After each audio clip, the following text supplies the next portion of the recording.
duduk aja. Terima kasih Bu. Masih sih kesini ya Bu, boleh? Boleh. Gimana Rina, sudah nyaman duduknya? Udah Bu. Oke, alhamdulillah. Gimana Rina, apa kabarnya? Alhamdulillah Bu, baik. Sebelum dari sini, habis pelajaran apa? Tadi habis pelajaran Indonesia Bu, pelajaran Ibu Desi. Oke, sama Ibu Desi ya. Sebelumnya Rina, terima kasih banyak sudah mau datang ke sini ke ruang bimbingan dan konseling, khususnya ruang konseling individual bersama Ibu. Sebelumnya perkenalkan, nama Ibu Dewi Rojumanung Sabrina. Ibu merupakan seorang guru BK ataupun konselor di SMA Negeri 2 Sumedang ini selama 1 tahun ke belakang. Ya mungkin Rina di sini masih bingung ataupun belum pernah ketemu Ibu, gimana nih? Pernah nggak? Pernah sih Bu, waktu kemarin kan masuk kelas ya Ibu. Iya betul. Oh iya, berarti Rina tuh yang itu ya. Betul. Nah, pernah berarti ya bertemu sama Ibu. Boleh nih, Rina memperkenalkan diri terlebih dahulu. Oke Bu, kenalin nama aku Rina Mubarakah dari kelas 12 IPS 1, asal dari Situraja. Oke, dari situ aja cukup jauh berarti ya. Kesini naik apa? Naik motor, naik apa? Naik angkot Bu, kebetulan soalnya tadi Papa kerja di Pemda kan gitu, jadi Papa buru-buru jadi aku naik angkot ke sini. Gitu, luar biasa ya. Nah Rina, pertama kali atau sudah pernah melakukan konseling individual? Belum pernah sih Bu, ini benar-benar the first di pertama kali. Oke, luar biasa ya. Ibu senang sekali ini pertama kali mau lakuin konseling individual kepada Rina. Sangat luar biasa lah buat Ibu. Ibu izin mau menyampaikan sedikit ya mengenai apa itu konseling individual. Nah, konseling individual merupakan suatu proses atau layanan yang diberikan oleh guru bimbingan dan konseling ataupun konselor yang terdiri dari konselor dan konseli untuk mengatasi permasalahan-permasalahan ataupun meningkatkan atau mengoptimalkan kemampuan ataupun potensi-potensi Rina gitu. Nah di sini juga kita punya 2 asas Rina. Yang pertama ada asas kerahasiaan dan juga keterbukaan. Rina udah tahu belum? Kalau rahasia, ya rahasia aja sih Bu. Ya sebenarnya kayak gitu ya. Nah di asas kerahasiaan adalah di sini Rina mau cerita apapun ke Ibu itu aman pastinya. Jadi nggak akan terdengar sampai keluar Ibu. Rina boleh menceritakan apapun kepada Ibu. Nah untuk asas keterbukaan di sini diharapkan Rina bercerita seterbuka mungkin agar nantinya proses konseling ini itu memberikan hasil yang optimal. Dan nanti permasalahan-permasalahan Rina juga kita cari tahu sedikit demi sedikit agar Rina lebih nyaman ke depannya. Sudah paham Rina? Paham Bu. Oke, alhamdulillah ya. Nah untuk proses konseling ini 45 menit, apakah Rina menyanggupi? Iya Bu. Siap, alhamdulillah. Nah kalau tadi ya dengar ayah Rina itu kerja di Pemda, kalau ibu kerja di mana? Kalau Ibu buka toko kan, buka catering gitu. Di Untuk rumah. catering. Iya. Udah cukup terkenal belum ya? Ya lumayan sih Bu ya. Lumayan sibuk soalnya Ibu aku. Oke, luar biasa. Nanti ibu bisa nih kapan-kapan ya catering ke bawahnya Rina. Oke. Kalau kakak punya kakak nggak?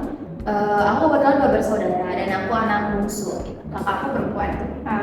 Kakaknya perempuan. Udah punya anak atau belum? Nah, belum. Oke, belum. Jadi kalau misalnya kakaknya perempuan atau laki-laki?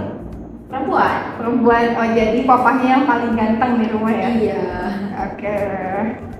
Nah, karena mungkin tadi juga Rina udah tahu nih konseling itu seperti apa. Nah, berarti Rina duduk di sini tuh mau menceritakan atau mengkonsultasikan sesuatu, betul? Iya Bu. Apa nih? Rina mau bercerita mengenai apa? Dan aku sebenarnya masih ragu sih Bu kalau bercerita gitu. Serius masih ragu karena mungkin emang pertama kali ya Rina datang ke sini. Oke. Mungkin ibu juga memahami apalagi ini untuk pertama kalinya untuk Rina. Tapi semoga sekarang karena Rina sudah duduk di sini, sudah ibu jelaskan azas juga, Rina sudah tidak ragu lagi. Gimana? Siap untuk bercerita? Insya Allah. Siap. Baik, terima kasih Rina. Sebenarnya tuh Rina ngerasa kesel aja sih Bu. Kesel, sedih gitu karena Rina tuh setiap malam selalu nangis sendirian gitu. Tapi kedua orang tua aku tuh gak ada yang peduli sama sekali ke aku. Oke. Ibu ngerti apa yang Rina rasakan. Nah, dan mungkin ibu juga mau tanya nih, kenapa Rina itu kesel kepada kedua orang tua Rina? Karena mungkin gak setuju sih. Jadi orang tua aku tuh keduanya tuh pengen aku menjadi seorang perawat. Kenapa? Karena seorang perawat itu cocok gitu bagi perempuan gitu. Jadi ibu aku tuh memang dari awal tuh anaknya tuh pengen jadi perawat gitu. Gitu. Nah, tadi kan Rina nggak mau jadi perawat. Sebenarnya Rina itu mau jadi apa gitu cita-citanya? Cita-cita aku tuh sebenarnya dari kecil emang pengen jadi psikolog, Bu. Wah, luar biasa, cita-cita yang hebat ya. Udah deket-deket nih sama ibu kan Rina ya. Iya. Rina pengen jadi psikolog, luar biasa. Nah, Rina pernah nggak sih nanya kepada kedua orang tua Rina mengenai alasan untuk masukkan kepada keperawatan itu? Alasannya karena memang ibu tuh udah merancang gitu karena universitas yang perawatan itu kan dekat dari rumah ya Bu. Dan ibu aku tuh kan buka catering, jadi kalau misalkan kuliahnya dekat dari rumah, otomatis aku tuh masih bisa ngebantu orang tua dan ibu tuh pengennya aku tuh pulangnya ke rumah gitu, gak boleh jauh-jauh. Oke. Tapi Rina udah tahu belum universitasnya di mana? Di dekat rumah sih. Oh, dekat banget Iya, ya. dekat banget ke rumah. Oke. Jadi mungkin di sini tuh permasalahannya itu Rina itu merasa kesal, Rina merasa marah kepada kedua orang tua Rina karena ingin Rina masuk ke jurusan yang berbeda daripada keinginan Rina. Tapi di sini juga Rina bingung cara mengungkapkan kepada kedua orang tua Rina itu seperti apa agar mereka mengetahui apa yang Rina inginkan. Gitu ya Rina ya? Iya betul sih Bu, betul kayak gitu banget. Aku tuh bingung gitu gimana cara pengen ngobrol sama orang tua mengenai hal ini gitu. Karena aku pengen didengar aja sebenarnya dan pengen didengar alasan aku tuh kenapa gitu. Aku pengen psikolog kayak gitu sih. Oke, Oke baik Rina, mungkin di sini Ibu mau membantu menyimpulkan dari permasalahan yang tadi sudah Rina sebutkan. Nah di sini tuh Rina merasa tertekan, Rina juga merasa marah, merasa kesal kepada kedua orang tua Rina karena Rina tidak setuju mengenai pilihan tersebut. Nah di sini juga Rina bingung bagaimana cara menyampaikan keinginan Rina itu seperti apa. Nah tapi mungkin dari kondisi di atas, Ibu mau tanya nih. Nah apakah kondisi ini tuh merupakan kondisi ideal yang kita inginkan? Menurut Rina ini gak ideal sih Bu, karena Rina sendiri tidak menyenangkan dan merasa tertekan gitu dengan keadaan seperti ini. Oke. Mungkin karena ini merupakan kondisi yang tidak nyaman ya membuat Rina tertekan.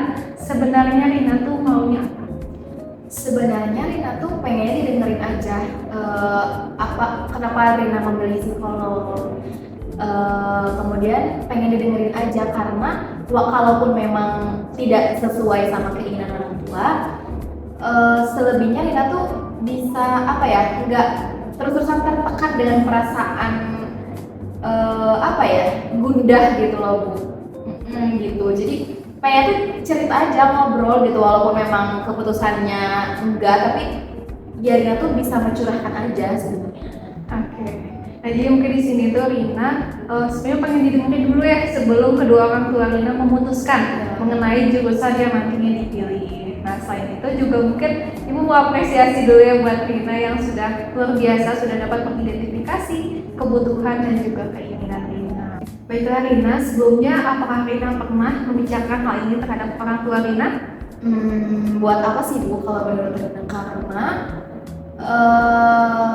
kalaupun aku bercerita ke mereka gak akan dengerin aku. Jadi lebih baik aku pergi aja dari rumah sama teman-teman gitu, main gitu. Yang penting pergi aja dari rumah. Mungkin Ibu menangkapnya itu karena suasananya masih kurang nyaman ya untuk Rina. Nah, mungkin Rina di sini juga harus mulai membangun kenyamanan tersebut. Ya gimana ya Bu, gimana aku mau nyaman kalau setiap hari itu pembahasannya keperawatan lagi, terus belum ngomongin universitas yang Ibu inginkan buat aku gitu. Tapi mungkin Ibu juga menangkap hal yang berbeda nih. Rina di sini tuh sebenarnya pengen ngobrol sama kedua orang tua Rina tentang ketidaksetujuan ini, tapi mungkin masih belum menemukan waktu yang tepat ataupun suasana yang tepat. Iya sih Bu, karena aku tuh kalau ngobrol sama orang tua juga takut mereka marah gitu ke aku. Tapi kalau misalnya Rina, ketika kita membiarkan hal tersebut terjadi, nantinya Rina malah merasa tertekan terus-menerus gitu. Padahal di sini pun Rina tidak melakukan apapun untuk mengobrol dengan kedua orang tua Rina. Iya sih Bu, tadinya emang Rina tuh mau gitu ya Bu, ngobrol sama kedua orang tua Rina sendiri, tapi mereka tuh cukup sibuk kan, Bapak di Pemda, kemudian ibu sibuk catering gitu. Nah jadi nggak ada waktu gitu buat ngobrol santai, dan Rina pun bingung juga waktunya kapan gitu buat ngobrol kepada orang tua gitu. Jadi Rina di sini tuh merasakan rasa tertekan ini tuh memang karena belum dapat menciptakan suasana itu ya, suasana waktu untuk mengobrol, karena memang kedua orang tua Rina ini sedang sibuk, bahkan Rina juga sedang sibuk ya sepertinya. Ya Ibu, kebetulan Rina juga lagi ujian sibuk gitu, jadi ya sama-sama sibuk semuanya gitu, makanya Rina bingung gitu waktunya kapan gitu. Tapi apakah menurut Ibu saya mampu gitu untuk membicarakan hal ini dengan orang tua saya gitu? Saya bingung karena nggak tahu harus mulai dari mana. Rina, di sini Ibu yakin gitu Rina itu mampu untuk membicarakan hal ini kepada kedua orang tua Rina.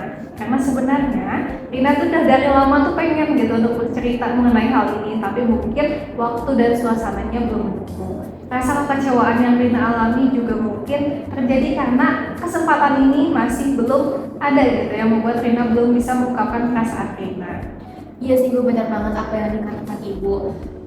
Rina tuh ingin banget ya bisa ngobrol sama orang tua gitu, dan Rina tuh nggak mau kayak gini terus karena Rina udah lelah aja gitu, udah capek dengan kondisi seperti ini gitu. Ibu senang sekali ya mendengarnya. Rina sudah mulai bersemangat nih untuk menyampaikan ketidaksetujuan ini kepada kedua orang tua Rina. Iya Ibu, Rina pikir Rina bisa gitu ya melakukannya, biar Rina itu nggak berlama-lama dalam posisi ini terus gitu, dan Rina tuh bisa melarikan diri dari kondisi seperti ini gitu, sehingga Rina tuh bisa segera gitu ya Bu, semoga dia segera ngobrol dengan orang tua Rina gitu. Oke, wah bagus sekali ya Rina. Nah tapi mungkin di sini juga Ibu mau membantu menegaskan agar mungkin solusi yang barusan Rina sebutkan itu dapat berjalan. Kira-kira kapan nih Rina mau menyampaikan ketidaksetujuan ini kepada kedua orang tua Rina? Kalau orang tua aku tuh sebenarnya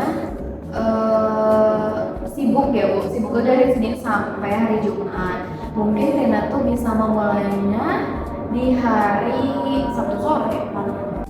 Baik Rina, Ibu senang sekali ya Rina di sini sudah bisa mengetahui apa yang dialami, juga Rina juga mengetahui apa yang harus dilakukan. Bahkan sekarang Rina sudah mampu gitu merumuskan secara nyata kapan Rina mau mengatasi dari permasalahan ini dengan solusi yang sudah Rina sebutkan. Ya Ibu, terima kasih banyak. Paling nanti kalau misalkan memang Rina bakal mencoba gitu ya Bu, mencoba supaya Rina bisa ngobrol dengan orang tua dan orang tua bisa menerima apa yang Rina inginkan. Paling nanti kalau misalkan ada apa-apa Rina hubungi Ibu di 2 minggu ke depan mungkin ya Bu, kalau misalkan memerlukan. Oke, boleh Rina. Mungkin tadi Rina cuman menghubungi Ibu 2 minggu ke depan, tapi agar kita bisa melihat efektivitas daripada kegiatan ini dan juga yang solusi yang sudah Rina sebutkan, kita jadwalkan saja mungkin ya 2 minggu ke depan, itu di tanggal 2 Januari 2024. Mungkin nanti di tanggal tersebut Rina kosong. Insya Allah Bu. Nanti di tanggal tersebut kita akan bertemu lagi untuk mengetahui gitu efektivitas dari solusi tersebut. Rina juga bisa bercerita kepada Ibu mengenai apa yang terjadi setelah Rina menyebutkan gitu, menceritakan mengenai apa yang Rina inginkan. Nah mungkin sudah selesai ya Rina, sudah jelas semuanya. Ada lagi yang ingin ditanyakan? Mungkin udah cukup Ibu, terima kasih banyak ya Ibu. Karena udah sore juga, mungkin Rina mau pamit pulang ya. Oke, alhamdulillah. Terima kasih Rina.